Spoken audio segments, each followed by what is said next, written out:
Cars around here right now. Most of the cars are out and about.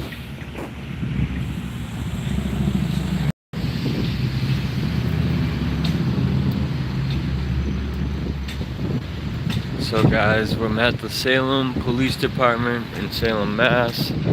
I recently received a couple public records requests, and they came back redacted and censored. What's up, Donald? Some of the 911 calls. 911 calls were redacted from names and possible phone numbers. What's up, James? And also the police report was redacted of addresses and other information that was easily given to, what's up, Salty? That was easily given to the Salem Evening News when they ask for this information. When people are arrested or anything, they give all information. What's up, Matt? What's up, Maddie? What's up, Zero? So I'm gonna just go in real quick, ask them what's going on. Also, they haven't responded to the body cam footage that I asked for, which is also it's still within the 10 days that they have. They also did not send me one of the 911 calls. If you guys remember the Seth Moulton incident, that's what this is about. Hit the like button, guys, if you haven't. Just help the algorithm get up there a little bit. And so the Seth Moulton incident was on my main channel. It was a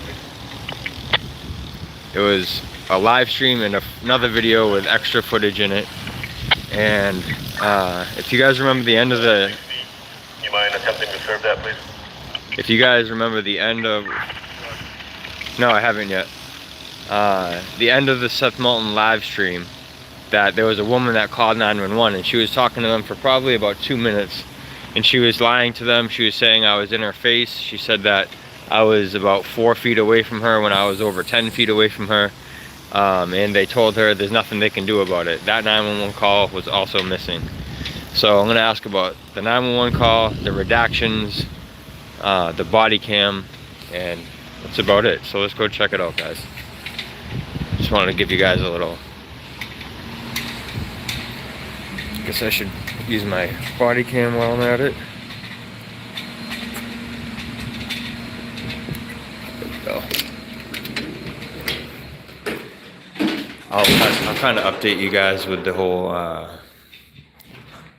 my case that's going on afterwards. All right, here we go, guys.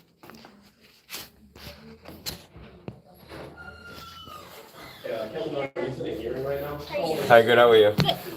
So I have received a couple of the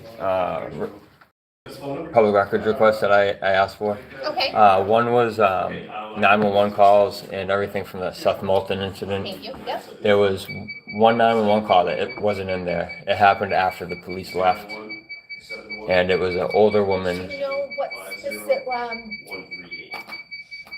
Yeah. Let me see if I Yeah. can No problem. find it. No problem. Because basically, what I do is I'll give I kind of send the cover sheet request to Yeah. the person who prepares it. Yeah. So whatever they found or obtained Yeah. is what I received. I think they might have thought all the 911 calls were right at the beginning, Okay. and there was actually another one placed after the police left. Okay. And then the police were like, "Ma'am, there's nothing we can do. We've already been there," and Okay. that's the one that's missing. Got it. It was well over a minute long.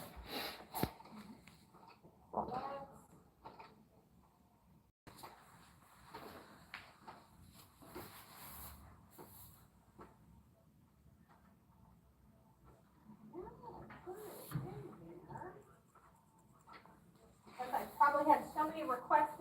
Let me go to my email so I can get the Yeah, master no problem. Yeah, that's fine. Alright guys, so let's take a walk around while she's looking for that. We got bathrooms. Some of you guys might not have ever seen in here. We got Fisher. We got all the different cameras in here. Fisher's gonna see if I need anything. How you doing, Fisher? Good.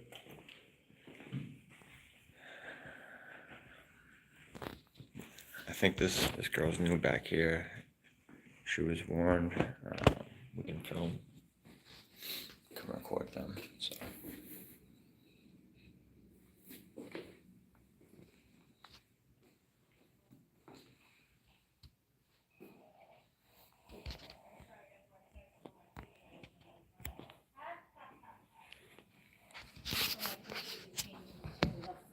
That's why I couldn't find a form. You did it originally via email. Oh, okay. That's why. All right. I did one or two email, and then I did one here, I think, too. No problem. Because what I usually try and do is attach the record. Yeah. So I went to that email. Yeah, and yeah. I was reminded. So, basically what you're saying is there was a last call. Yeah. Do you know about the time frame of how long it may have happened after the officers left scene? Maybe if you will? 5 to 10 Okay. tops. Last call, 5-10 minutes after, police. I could have probably looked at my live stream and did a timestamp, but I wasn't even thinking about Okay. that. 23. And you didn't happen to like hear a person's name, or it was a female? Yeah, it was a female. I don't know if she said her name, but I did get her identified through viewers, but Okay. I will forward this Yeah. again with the best of, and, because I know typically, and again, I'm generalizing, but when they're looking for calls, so while I might narrow it down to a case number, so Yeah. at least they kind of have an idea. Exactly. So what they'll do is they'll use kind of the time information if it's something that you provide. Yeah. But also if I'm matching it up to say a specific case number, the officer who's prepping it will look at that, and they don't necessarily just go to like 250. They might choose 245 to 260. Just to make sure. Yeah, just Yeah. to make sure. So I'll preempt it with that. Yeah, So- that's why I try to do like almost a half hour before and after, Yeah. just in case. Okay. But I think in the back of their head, right when the last transmission was made, Yep. that was the end of the whole. That's what I'm thinking. Okay. They might have thought, Okay. but there was another 911 call made. Okay. I think it was 911. It could have And you been. were just anticipating to hear that verbal exchange because it was something that you had witnessed, if Yeah. you will, and that wasn't one of the ones that. Was that I received? Okay, Yeah. got it. All right, let me forward this, with some of these details and information All right. to see what else they come up with. All right. Yeah. Okay. She was mentioning that I was in her face and within 4 feet of her, which I wasn't. Okay. But So the caller said,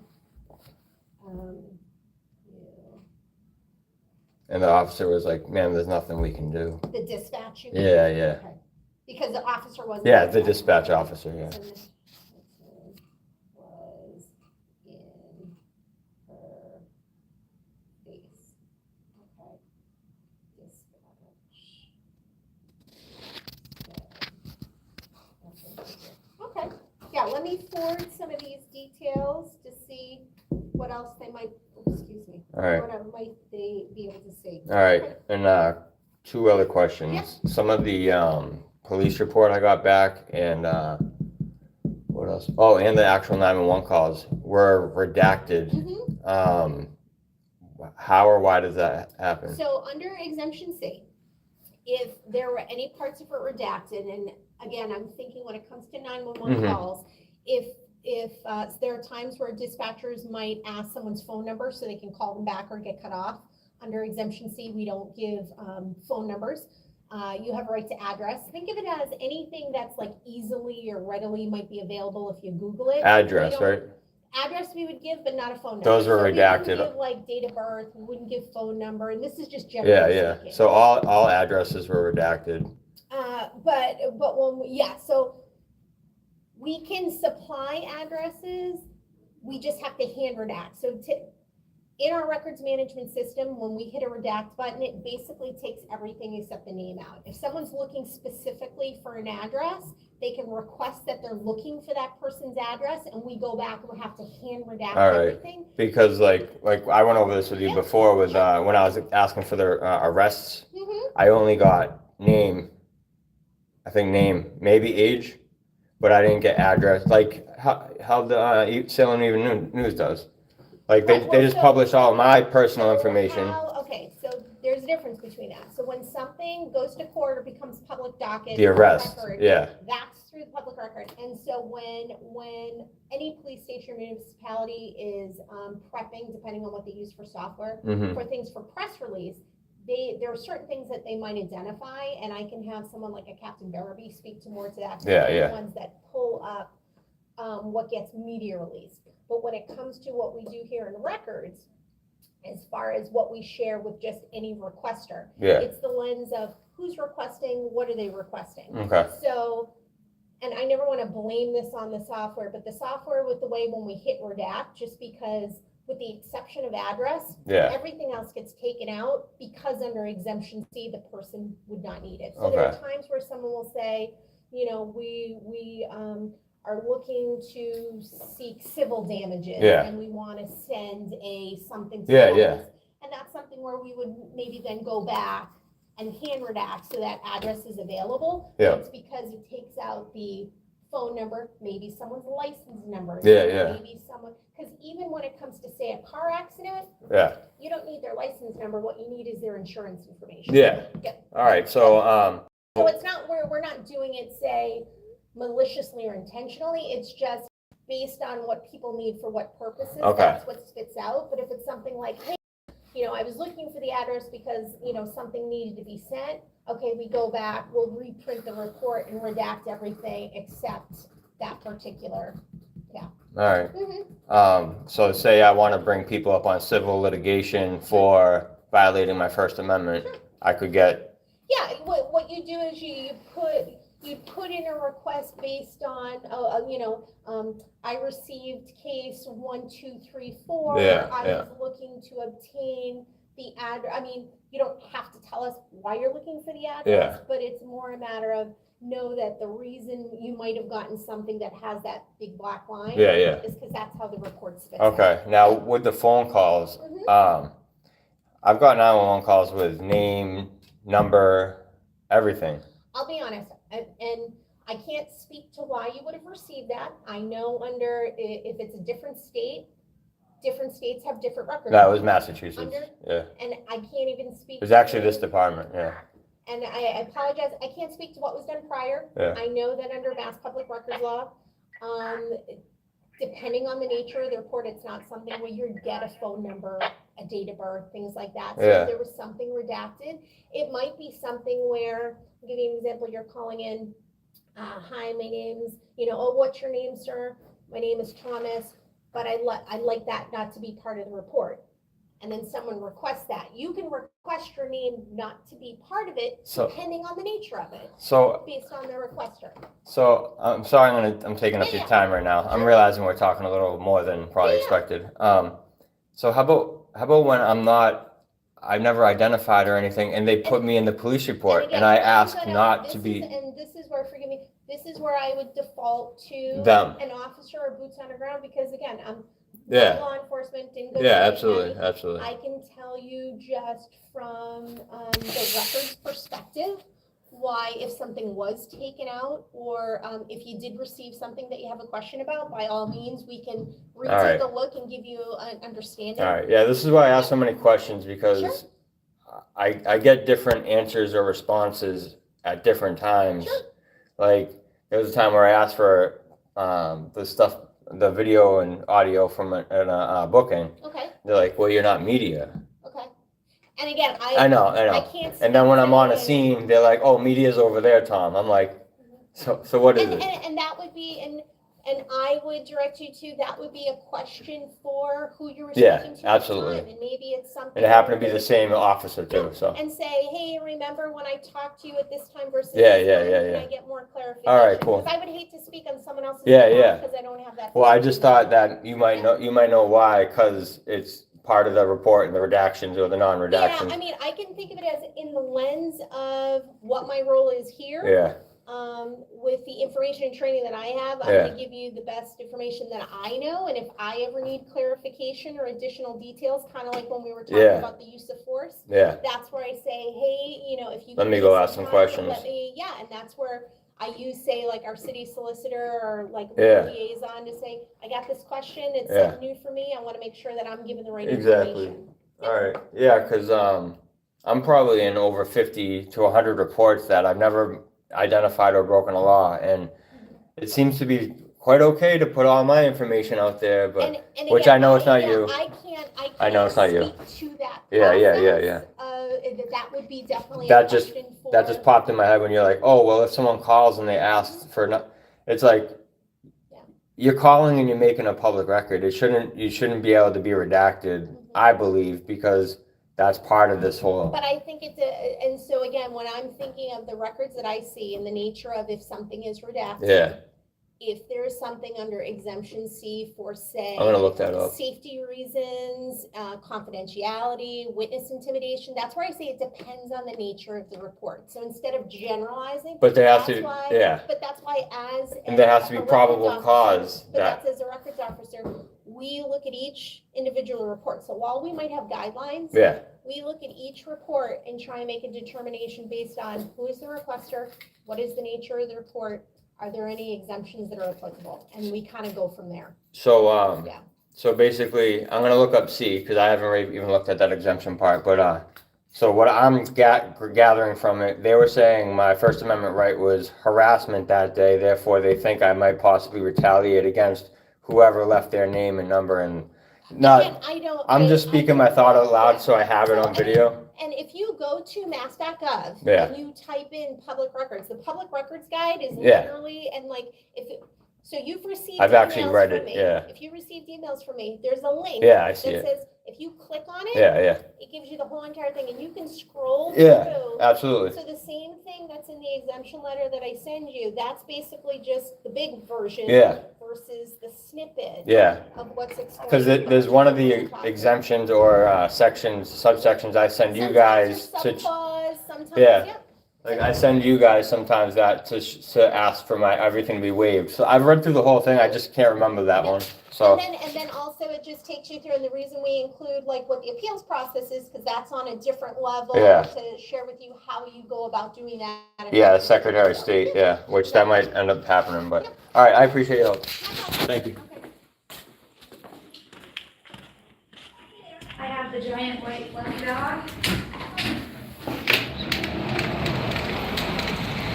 All right, guys. Wow, 22 in here now. Great. Thank you all for joining. Tony, Leanne, Sweet Mary Jane,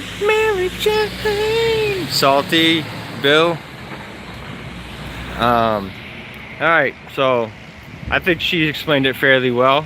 I got some more evidence of them discriminating against me and making my First Amendment protected activities a crime of freedom of press because of who I am and what I do. They will not give me information because they are taking my First Amendment protected activity and making it a crime of harassment and possible witness intimidation. And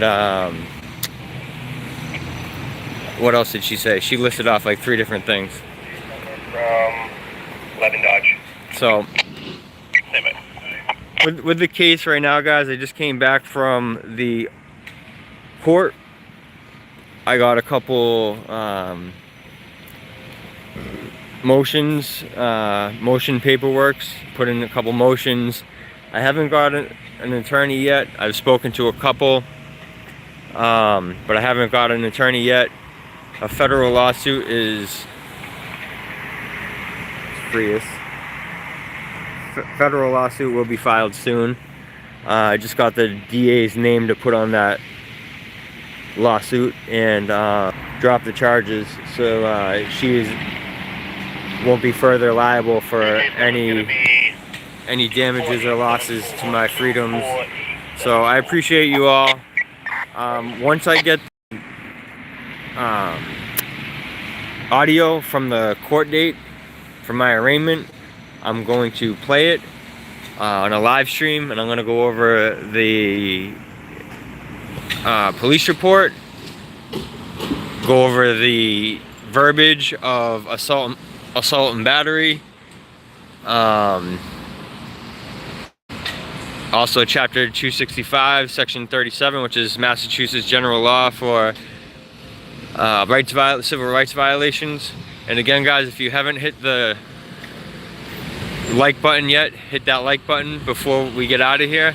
Also, make sure you subscribe and hit that notification bell. I will be out more this upcoming week, much more. Just a lot's been going on. I've been trying to balance all these different social media platforms, these 2 channels, and then my stuff got seized, so I was down and out for a week without the proper phones for editing apps and video quality, screen recording, all that. So I was down and out for about a week, and then while I was down and out for a week, I ended up having another week of just unplugging for the most part when I was already down and out. So I'm back. Go over to my Facebook to catch more live streams of my local area, wherever I'm at. It could be Florida, it could be Massachusetts, it could be California, it could be Las Vegas. Who knows what's coming up. I appreciate all you guys. Thanks again. Make sure you subscribe to all my social media platforms, my main channel, Mass Accountability, and this channel here, Mass Accountability Stream Shorts. Much love, respect, and appreciation.